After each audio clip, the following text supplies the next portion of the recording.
Good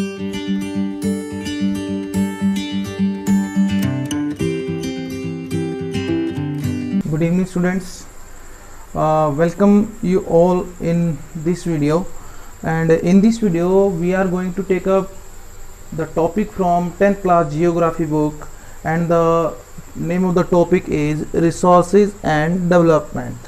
This is the first lesson of this book, and this is very deeply related to your life, to my life, to your life, to everybody's life. So we will do this topic in both medium, in Hindi and English as well, because most of the students nowadays or most of the teachers nowadays are delivering the lectures, are delivering their classes, their online classes majorly in Hindi medium, but those students who are studying in CBSE schools or English medium schools, they are facing a little bit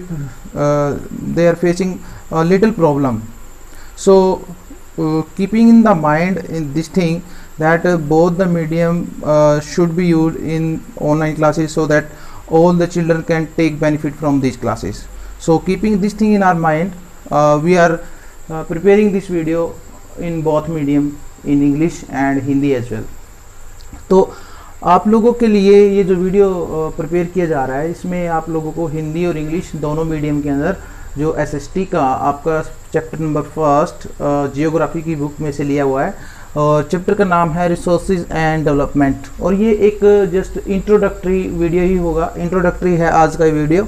इसमें just आपको इस chapter से थोड़ा सा परिचय करवाएंगे कि जो चैप्टर है ये एक रिसोर्सेज एंड डेवलपमेंट क्या है, ये इसका थोड़ा सा आपको मीनिंग समझाएंगे कि रिसोर्सेज क्या है और रिसोर्सेज का डेवलपमेंट क्यों ज़रूरी है, क्या ज़रूरत पड़ गई हमें इनके डेवलपमेंट करने की। तो इन सारी चीज़ों को we will discuss in this video.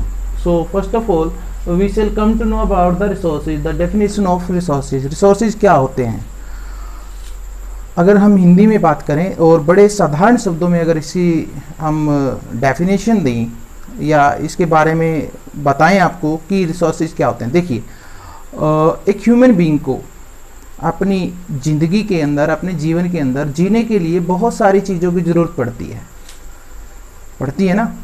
जैसे हमें गर्मी से बचने के लिए हवा की ज़रूरत पड़ती है, हमें प्यास बुझाने के लिए पानी की ज़रूरत पड़ती है, हमें भूख मिटाने के लिए रोटी की ज़रूरत पड़ती है, भोजन की ज़रूरत पड़ती है। तो ये सारी ज़रूरतें जिन साधनों से हम पूरी करते हैं, चाहे वो हमारी ज़रूरतें जानवरों के माध्यम से पूरी हो, चाहे वो पेड़ पौधों के माध्यम से पूरी हो, या किसी और प्रकार की चीज़ से हमारी ये ज़रूरतें पूरी हो। तो जो भी चीज़ आपकी ज़रूरत को पूरी करेगी, आपकी रोज़मर्रा की ज़िंदगी में काम आने वाली ज़रूरतों को पूरा करेंगी और हमारी ज़िंदगी को कंफर्टेबल बनाएंगी या सुविधाजनक बनाएंगी, उनको हम लोग क्या कहेंगे? रिसोर्सेज, संसाधन। ठीक है, तो आज के इस वीडियो में हम कुछ चीज़ें करेंगे, और आज की जो हमारा वीडियो रहेगा, हम इसमें दो चीज़ों के ऊपर हमारा मेन फोकस रहेगा। एक तो टाइप ऑफ रिसोर्सेज, कि हमारे जो रिसोर्सेज हैं वो कितने प्रकार के हैं, हमारी नेचर ने हमें जो गिफ्ट के तौर पे हमें दिए हैं। All around in our environment we see so many things which we have been given by the nature, our mother nature. हमारी जो प्रकृति है, हमारी प्रकृति माता है, उसने हमारे बहुत हेल्प की है, बहुत सारी चीज़ें हमें बिना किसी कीमत के, बिना किसी कॉस्ट के गिफ्ट में दी हैं, और उन चीज़ों का यूज़ करके हम अपनी जीवन को, अपनी लाइफ को बहुत ज़्यादा आरामदायक बना रहे हैं। दूसरी चीज़ की जो रिसोर्सेज होते हैं, रिसोर्सेज को रिसोर्सेज कब कह सकते हैं हम, रिसोर्सेज को रिसोर्सेज क्यों कहते हैं? देखिए, इसके लिए हमारे पास 3 क्राइटेरिया होते हैं, 3 मापदंड होते हैं, जिसके आधार पर हम किसी चीज़ को, जिसको हम यूज़ करते हैं, उसको रिसोर्स कहेंगे। पहली चीज़ क्या है कि वो चीज़ टेक्नोलॉजिकल एक्सेसिबल होनी चाहिए, यानी जिस चीज़ को हम अपनी ज़रूरत के लिए प्रयोग कर रहे हैं, जिस चीज़ को हम अपने जीवन को सुविधाजनक बनाने के लिए प्रयोग कर रहे हैं, उसको प्राप्त करने के लिए, यानी उसकी एक्सेस तक जाने के लिए, उस तक पहुंचने के लिए हमारे पास वो टेक्निक, यानी वो तकनीक होनी चाहिए। अब जैसे आपको गाड़ी चलानी है, आपकी गाड़ी चलेगी पेट्रोल से या डीजल से, और वो पेट्रोल डीजल कहाँ से मिलेगा आपको? नीचे ज़मीन से। और नीचे ज़मीन से कैसे निकलेगा? जब आपके पास उस चीज़ की तकनीक होगी, जब आपके पास उस चीज़ को निकालने के लिए जो मशीनें हैं, जो मशीनरी है, वो आपके पास होगी, और उस निकले हुए रॉ ऑयल को, उस डीजल और पेट्रोल को रिफाइन करने के लिए भी आपके पास मशीनें होंगी, तभी वो चीज़ अब हमारे लिए क्या होगी, रिसोर्सेज। तो हमारा पहला पॉइंट रहेगा, हमारा पहला क्राइटेरिया रहेगा किसी चीज़ को रिसोर्स बनाने के लिए या रिसोर्स कहने के लिए कि टेक्नोलॉजिकल वो एक्सेसिबल होनी चाहिए, उसको प्राप्त करने के लिए हमारे पास तकनीक मौजूद होनी चाहिए, तभी वो रिसोर्स होगी। उसके बाद है इकोनॉमिकल फिजिबल। अब मान लीजिए कि आपके पास तकनीक भी है किसी चीज़ को प्राप्त करने के लिए जिससे आपकी लाइफ कंफर्टेबल हो जाए और जो आपकी ज़रूरत को पूरा करे, आपके पास तकनीक है, लेकिन वो तकनीक इतनी महंगी है कि उससे आपकी दूसरी जो ज़रूरतें हैं वो बाधित हो जाएंगी, वो नहीं पूरी हो पाएंगी। तो अगर ऐसी स्थिति होती है कि हमारे पास जो तकनीक है वो काफ़ी महंगी है, तो हम उसको यूज़ नहीं करते और वो चीज़ हमारे लिए कभी भी रिसोर्स नहीं बन सकती जब तक कि वो उसकी तकनीक हमारी पहुंच में ना हो, हमारे बजट में ना हो।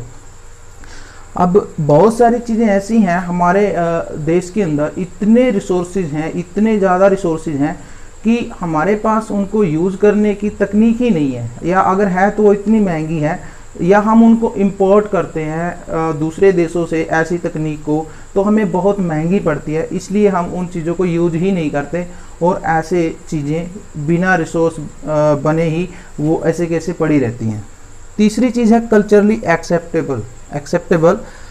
कल्चरली वो एक्सेप्टेबल होना चाहिए, जो भी चीज़ हम यूज़ कर रहे हैं, जो भी हमने तकनीक यूज़ करी किसी रिसोर्स को प्राप्त करने के लिए, और वो सस्ती भी है, हमारे पास तकनीक भी है, वो सस्ती भी है, लेकिन उससे जो मैनकाइंड है, जो मानवता है, जो ह्यूमन बीइंग है, जो ह्यूमन सोसाइटी है, उसको नुकसान पहुंच रहा है, तो हमें उस चीज़ को हम रिसोर्स नहीं कह सकते। रिसोर्स वही चीज़ है जिससे ह्यूमैनिटी को, मैनकाइंड को, आदमी के अस्तित्व को नुकसान ना पहुंचे, तभी वो क्या होगा, रिसोर्स या संसाधन, अदरवाइज वो रिसोर्स या संसाधन नहीं होगा। ये तीन चीज़ें ज़रूरी हैं किसी भी चीज़ को रिसोर्स या संसाधन बनने के लिए। उसके बाद हम डिस्कस करेंगे हमारे पास कितने टाइप के रिसोर्सेज हैं।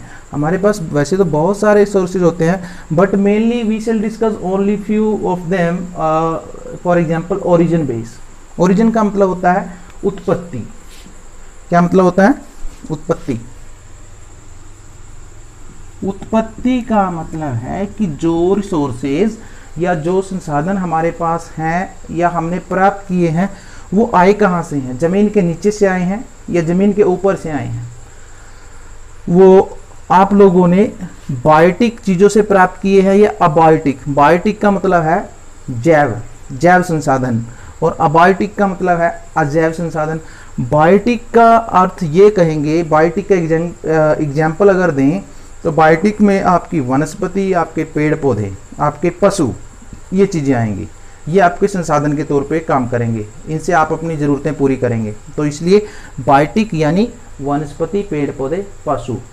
उसके बाद अबायोटिक। अबायोटिक क्या है, जिसके अंदर जीवन नहीं है, जिसके अंदर लाइफ नहीं है, लेकिन वो हमारी लाइफ को कंफर्टेबल बनाने में हमारी मदद करते हैं। जैसे कि आपने ज़मीन से लोह अयस्क निकाल लिया, आपने ज़मीन से तेल निकाल लिया, तो ये चीज़ें हमारे या कोयला निकाल लिया, ये चीज़ें इनके अंदर जीवन तो नहीं है, लेकिन हमारे जीवन को ये कंफर्टेबल बनाने में मदद करती हैं। जैसे कि हमने डेफिनेशन में देखा है, और जो डेफिनेशन है वो यही तो कहती है कि ज़रूरत की चीज़ें जो हमारी ज़रूरतों को पूरी करे और हमारे जीवन को कंफर्टेबल बनाए, वही रिसोर्सेज है। तो कोल यानी कोयला, पेट्रोलियम, डीजल, जो भी ऑयल के फॉर्म है, वो सारे हमारे लाइफ को कंफर्टेबल कैसे बनाते हैं। हम गाड़ियों में जाते हैं और हमारे को जो गाड़ियां हैं वो काफ़ी स्पीड से चलती हैं, तो हमारी जो डिस्टेंसेस है वो बहुत कम हो गई हैं इसकी वजह से। तो दूसरा है एग्जॉस्टिबिलिटी बेस। एग्जॉस्टिबिलिटी का मतलब है कि कोई चीज़ हम यूज़ कर रहे हैं वो कितने दिन तक चलेगी, या कितने समय के बाद वो ख़त्म हो जाएगी, या ख़त्म होने के बाद हम उसको दोबारा बना सकते हैं या नहीं बना सकते हैं, यानी समाप्यता। इसको आप हिंदी में ऐसे भी लिख सकते हैं, समाप्यता यानी समाप्त होने के आधार पर कौन सी चीज़ जल्दी ख़त्म होगी, कौन सी चीज़ जल्दी ख़त्म नहीं होगी, किस चीज़ को ख़त्म होने के बाद भी बनाया जा सकता है, किस चीज़ को ख़त्म होने के बाद नहीं बनाया जा सकता। इसके बेस पर एग्जॉस्टिबिलिटी यानी समाप्यता के आधार पर हमारे पास दो प्रकार के रिसोर्सेज होते हैं, एक रीन्यूएबल और दूसरे नॉन रीन्यूएबल, नवीनीकरणीय और अनवीनीकरणीय।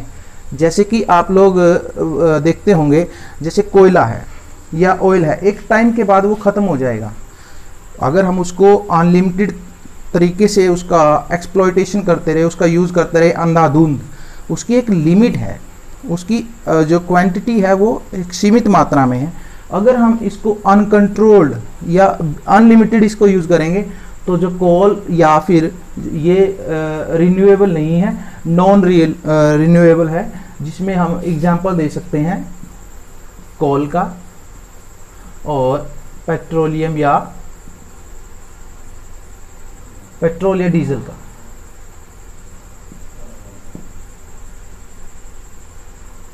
ये ऐसे रिसोर्सेज हैं जो कभी भी फिनिश हो सकते हैं अगर हम इनको जुडिशली यूज़ नहीं करेंगे, अगर इनका उचित प्रयोग नहीं करेंगे। दूसरी ओर जो रीन्यूएबल है, इनको हम रिप्रोड्यूस भी कर सकते हैं, हम इनका पुनर्उत्पादन भी कर सकते हैं। ये कभी ख़त्म ना होने वाली चीज़ें हैं, जैसे कि सौर ऊर्जा है, जैसे कि पवन ऊर्जा है।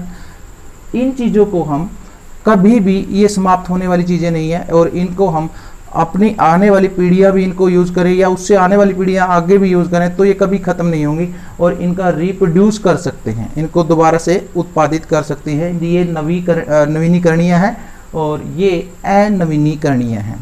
तो आप इसमें एग्जाम्पल दे सकते हैं रिन्यूएबल में, नवीनीकरणीय में सौर ऊर्जा और पवन ऊर्जा का। उसके बाद हमारे हैं इंडिविजुअल रिसोर्सेज, ओनरशिप के बेस पर, यानी जो संसाधन है उनके ऊपर किसका अधिकार है। अब जो संसाधन है, मेरे पास भी कुछ ना कुछ चीज़ है, आपके पास भी कुछ ना कुछ चीज़ है। कुछ चीज़ें गवर्नमेंट के अधिकार में आती हैं, कुछ स्टेट गवर्नमेंट के अधिकार में आती हैं, कुछ सेंट्रल गवर्नमेंट के अधिकार में आती हैं और कुछ इंटरनेशनल अथॉरिटी के अंदर आती हैं। तो इस तरीके से हम इनको 4 कैटेगरी में डिवाइड करते हैं। एक इंडिविजुअल, जो एक व्यक्तिगत तौर पर किसी व्यक्ति के पास है, जैसे कि मेरे पास मेरी ज़मीन है, मेरी गाड़ी है, मेरे खेत हैं जहाँ पर मैं खेती करता हूँ, तो वो क्या है, इंडिविजुअल यानी व्यक्तिगत संसाधन।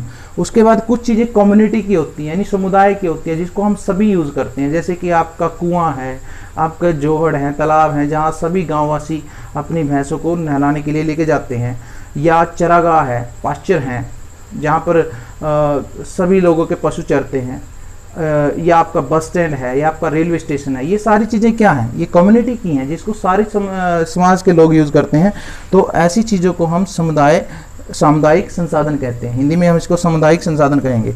उसके बाद है नेशनल, कुछ चीज़ें ऐसी होती हैं जिन पर पूरे देश का अधिकार होता है, जैसे कि वन या आपके रेल या आपके जल संसाधन, ठीक है।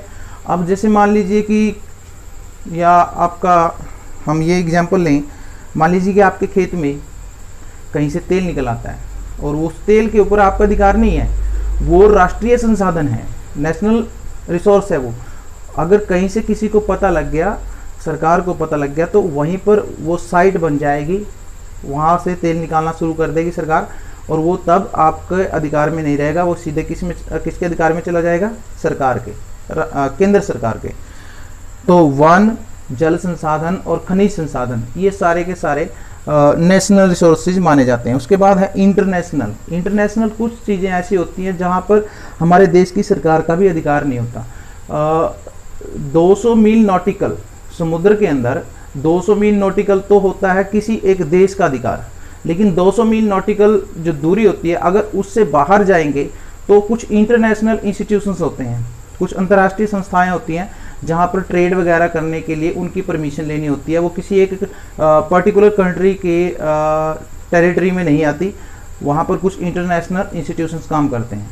तो होप करता हूँ कि आप लोगों को आज का जो ये टॉपिक है, जो इंट्रोडक्टरी जो वीडियो है ये, इसमें आपको संसाधन का मीनिंग समझ में आ गया होगा और संसाधन कितने प्रकार के हैं, जैसे कि मैंने आपको 1, 2, 3 और 4 प्रकार के संसाधन बताए हैं। आगे उनकी सब कैटेगरी भी बता दी हैं कि, और एग्जाम्पल्स भी दिए हैं। ये आपको सारी चीज़ें समझ में आ गई होगी।